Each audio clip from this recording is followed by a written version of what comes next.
Can you still remember how we can create a stack using in Java using the collection interface? Yeah, it's just a stack and the data type like string and the stack, new stack. Yeah. So basically, why I talk about this is because for math and SAS, they are because they are all like belongs to the collection interface. So actually, we can use a similar format to initialize these data structures. So a set is like a data structure that can stop like save non-duplicate elements. So and a map is just like a dictionary. If you are familiar with Python, Python actually has a data structure that its name is just like dictionary. So basically, it's a key corresponding to another value. This kind of association. So let's talk about set first. So it contains non-duplicate elements, which means actually if we already have an element in the set, we try to save the same thing into the set, it won't be saved into this. I mean, this it sounds simple, but actually it's not that easy because every time we need to check if that element is already within the set.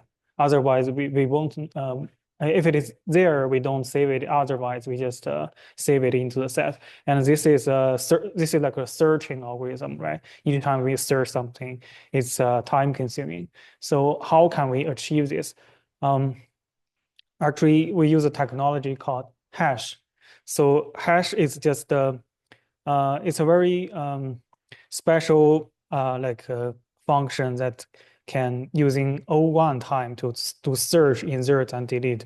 We haven't talked about what is O1 means, but actually it just you can think of like no matter what for this hash operation, no matter it's a search, insert, or delete, it just take one operation, like it directly tells you the answer. It doesn't need any steps of calculation. It just directly knows it.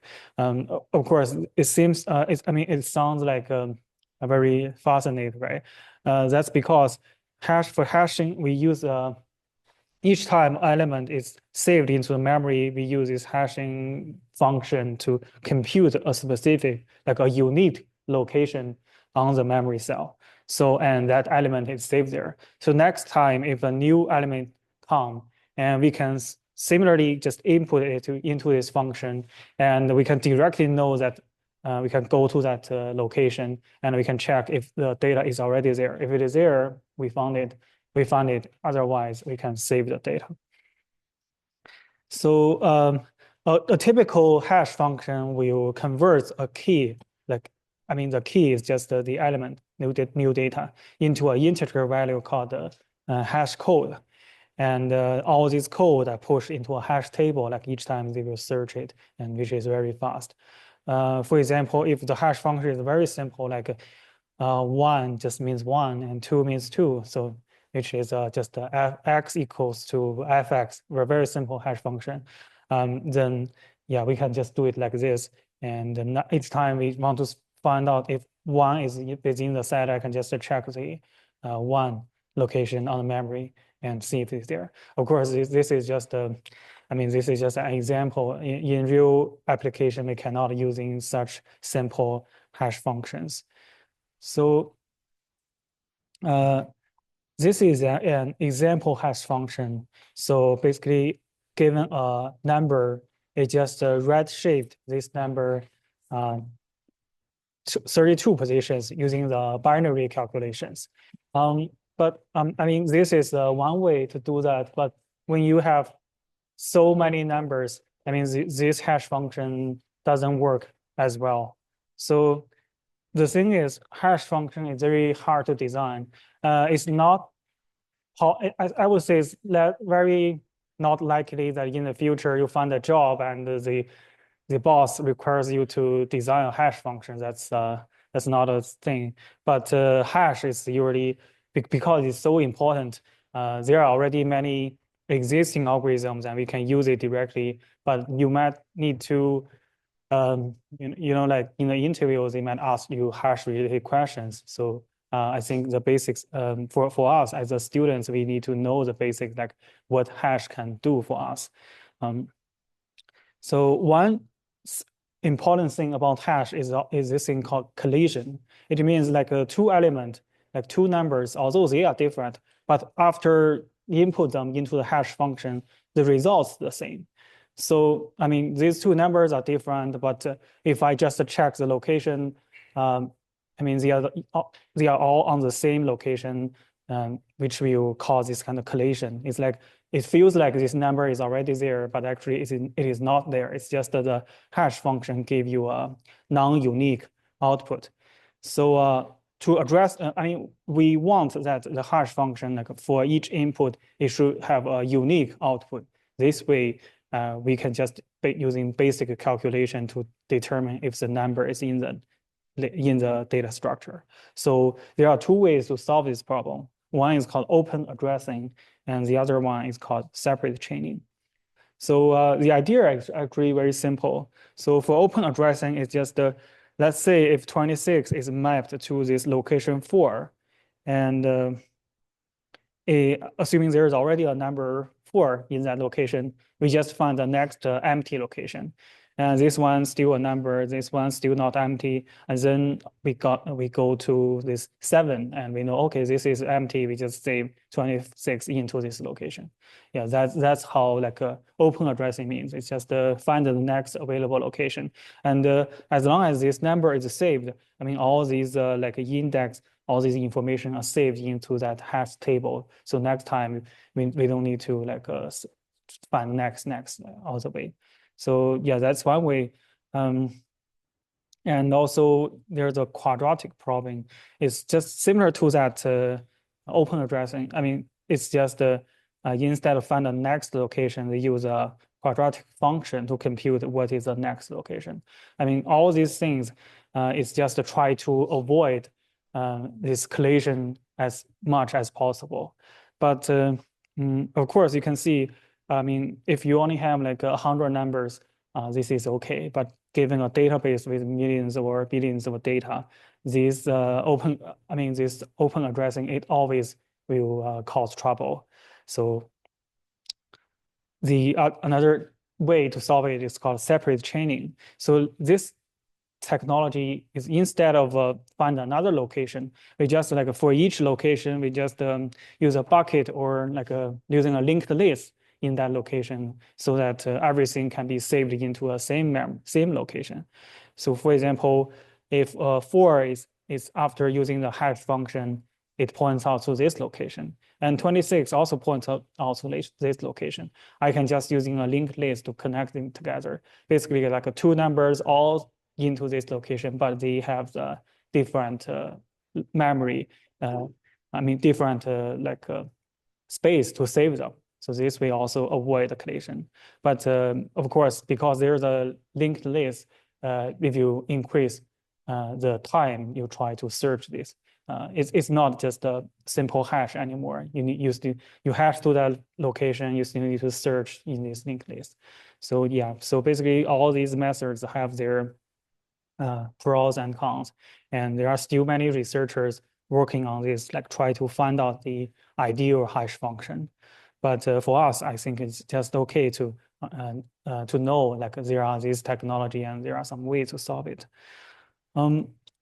So we have talked about hash, so we can actually using, for Java, they offered hash set, linked hash set, and tree set for us to save data using set. Is it too small? Okay. Basically, they are all in the like collection interface. And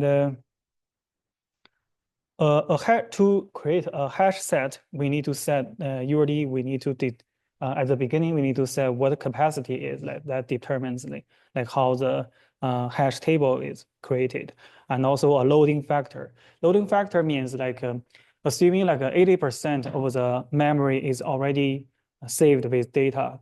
So the more data is saved in that memory, the more possible the collision will happen. So if assuming we set a loading factor to 0.8 and 0.8 or the memory is already filled with data, the system will automatically create a new larger location, I mean hash table to make and save everything into that new memory data structure to make sure that this collision doesn't happen that many times.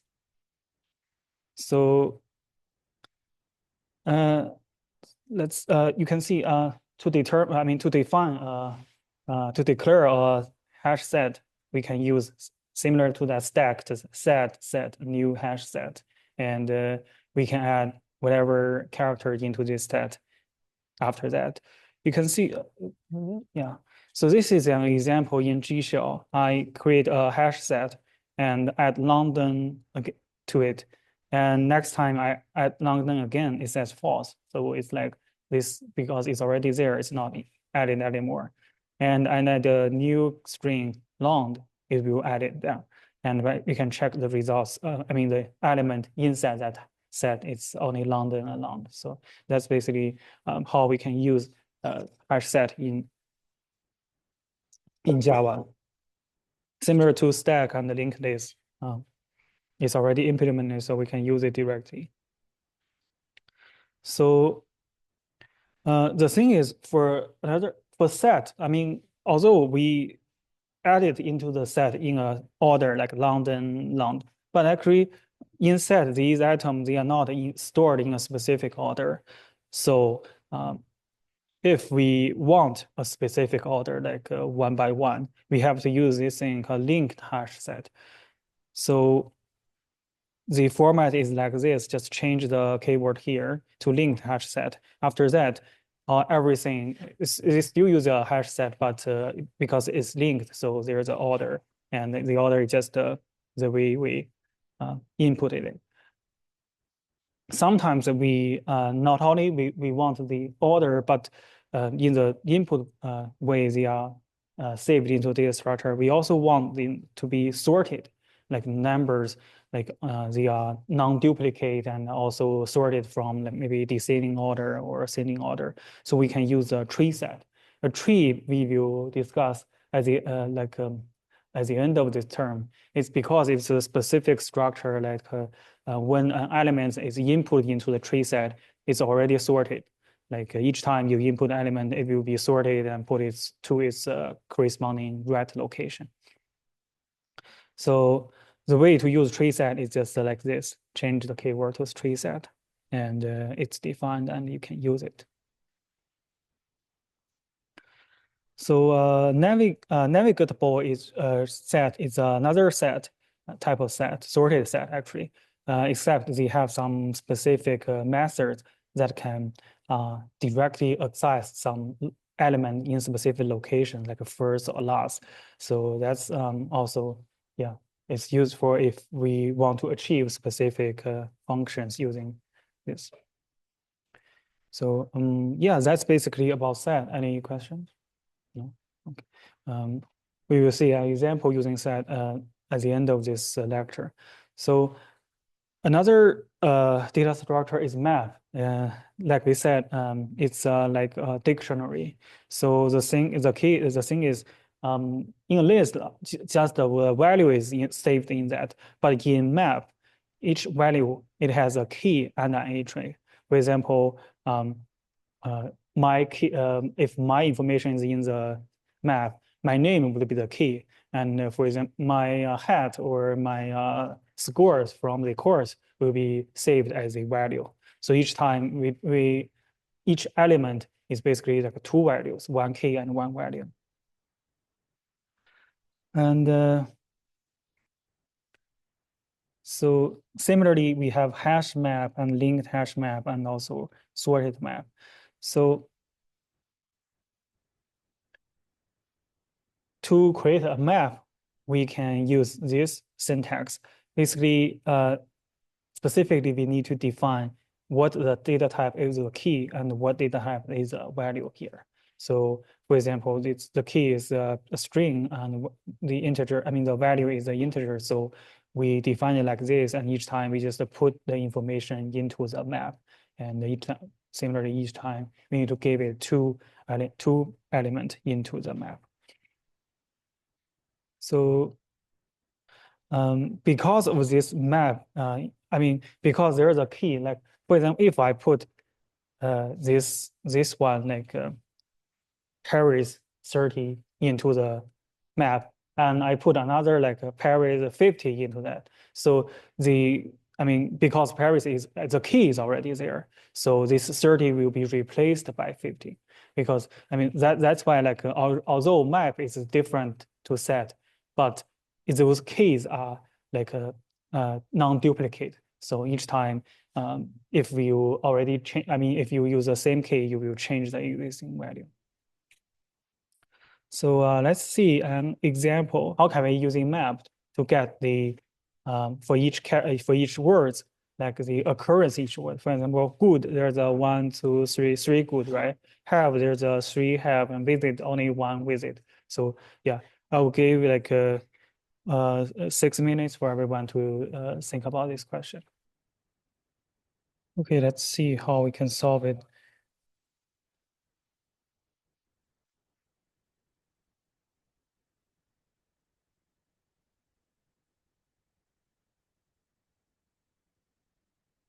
So basically, at the beginning, this is a text, right? So because it's a long string, we need to convert it into a array, and the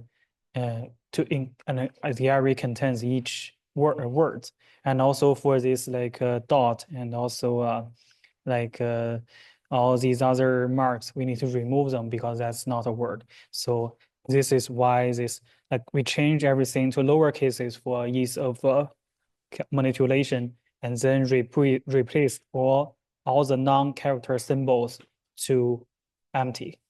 After that, we need to split this whole string by the blank space. And I mean, this way we'll make sure that only words are saved into this array. And after that, we can use a map to count how many times a word exists in this long string. And here we use a function method called get or default. Like if it's there, we just get the value and the +1. If it's not there, the default value is just 0. So we just assign a new value to this keyword. After everything is proceed, we can just output the key. I mean, each key is a word, and is word count. So we can see if we run it, yeah, the count of every word is output. And also you can see here we use tree map. Tree map we know is sorted, right? But actually these numbers are not sorted. That's because it is sorted by the key. So it's A, B, C, D, I mean, alphabetic order. So it doesn't, if we want them to sort it using the count, we need to specific override the comparator function to make sure that the comparison is proceed accurately. We are having like the midterm exam next Tuesday. So I will send an email after this course, basically same time, same, it's still paper-based, and 40 multiple choice questions. Yeah, and worth 20% of the final grade. And so I will give a review and also of the things we learned. Actually, we will focus on chapter 18 to chapter 20, because I mean, map and set we just learned today, so we won't cover it in the midterm exam. Sorry? It's midterm exam. Yeah. Next Tuesday. Yeah. So also like I said at the beginning of the course, so these are the chapter 18 to 21. These are the data structures we have learned it. So the remaining of the course is all more about some algorithm like sorting and also binary search trees. We will also give some examples like how to use the data structure we learned to solve some actual problems. And we learned recursion in chapter 18, and we know that it's just a way to solve the problems and into like divide it into small problems and solve it one by one. I mean, make the original problem easier. And the key is that we have to use a conditional statement for recursion, and we need a base cases to solve a recursion. I mean, to stop recursion. And every recursive call just reduce the original problem. Let's see example question like what is for this program, what is the output? 540? 530. So almost correct. So when x is 5, it will output 4. So it's a 4, 3, 2, 1. Yeah.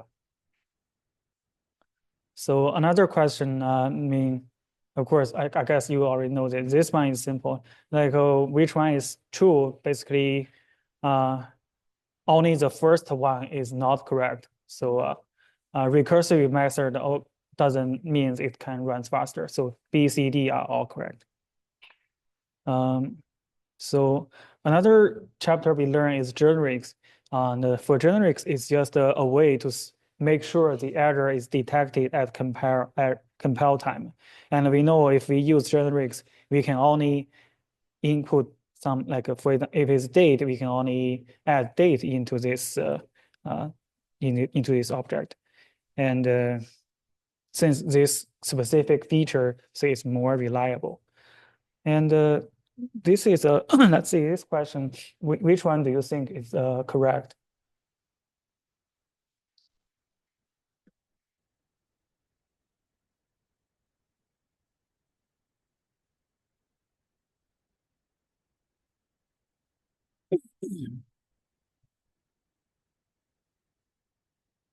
Sorry.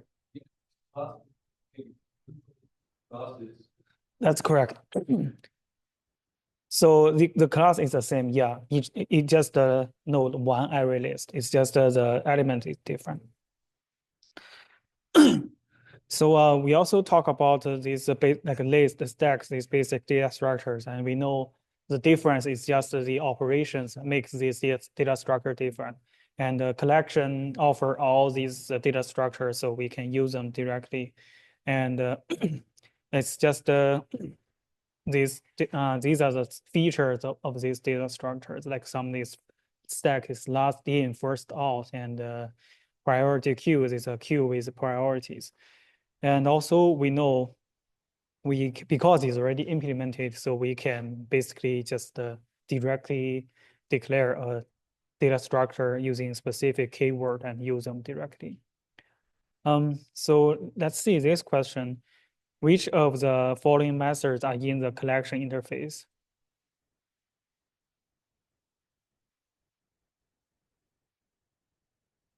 I mean, this one, maybe you are not familiar with it. Yeah. Which one? Sorry? Yeah, remove is there. Yeah. So yeah, remove all is also here. Yeah. So the answer is remove and remove all. Yeah. It's just yeah. And also for this question, what do you think? Like after this statement, what will be output?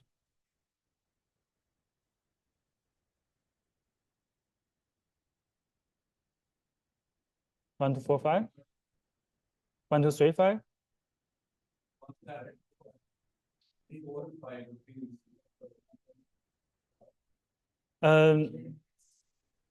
So actually the answer is 1, 2, 3, 5. Because yeah, this 3 doesn't mean remove the 3 number, it means the index 3. Yeah, so that's yeah.